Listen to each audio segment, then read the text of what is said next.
सकते हैं ये है एक पल्स इंजन इसको कहा जाता है। गाइस इसको चलाने के लिए सिंपली हम यूज़ करने वाले हैं तो गाइस हमारा इंजन स्टार्ट हो गया।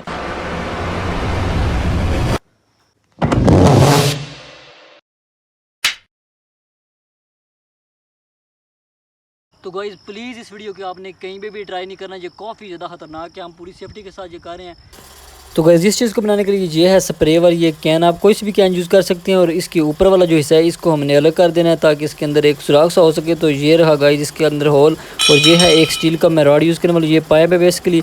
अब इस पाइप को इसके अंदर कुछ इस तरीके से फिट कर देना है और आगे से इसके ऊपर टेप लगा के इसको मुकम्मल मजबूत कर देना है। और ये इसकी इसको सील कर देना है ताकि गाइस इसके अंदर कोई भी लीकेज ना रखे।